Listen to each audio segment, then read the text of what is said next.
Allah says, يَوْمَ يُكْشَفُ عَنْ سَاقٍ. On that day, when Allah subhanahu wa ta'ala will show His shin to human beings and to creation, وَيُدْعَوْنَ إِلَى السُّجُودِ. They will be called to prostrate, فَلَا يَسْتَطِيعُونَ. They will not be able to prostrate. خَاشِعَةً أَبْصَارُهُمْ. As a result, their faces will be filled with fear. تَرْحَقُهُمْ ذِلَّةً. And disgrace will cover their bodies. وَقَدْ كَانُوا يُدْعَوْنَ إِلَى السُّجُودِ. They used to be called to prostrate, meaning the adhan was given. They heard the adhan. They used to be called to pray.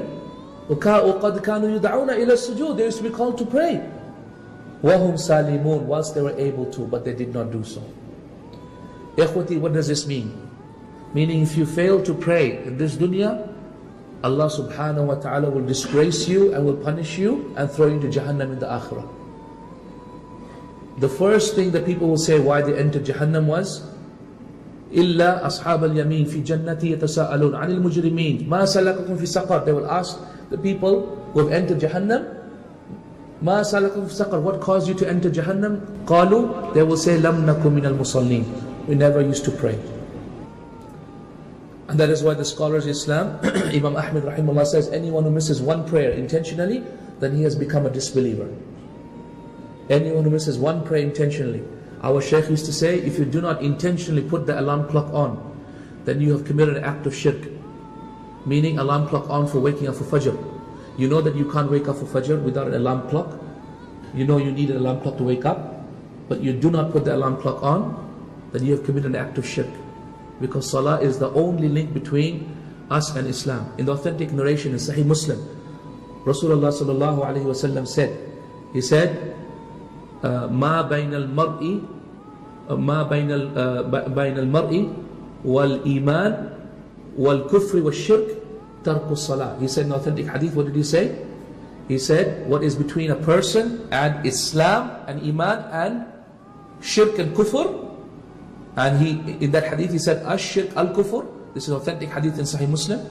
Tarku salah is the leaving of salah. Imam al-Shawkani rahimahullah said in the explanation of this hadith, he said this hadith is the greatest evidence that leaving salah is kufr, is major disbelief. Why? Because he said between Islam and al-shirk al-kufr. The shirk, the kufr. And the shirk and the kufr cannot be anything, it cannot be a small shirk, small kufr. It must be the major shirk, the major kufr.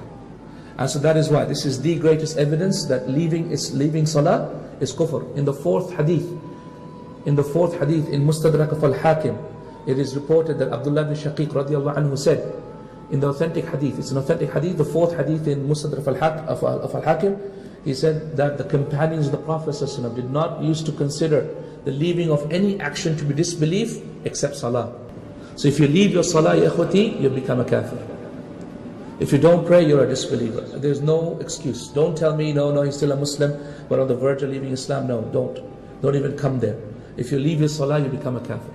For brothers and sisters out there, if your husbands don't pray, then your marriage is invalid. Why? Because then if you become a disbeliever, your marriage contracts are invalid. The point I'm trying to make is very serious. Very serious. If you do not pray, you cannot be a believer. You cannot be a Muslim at all. Okay? Very, very critical. Salah 5 times a day. This is it. It's the minimum requirement of action. Minimum requirement of action. You must have this. Can't be lazy on it.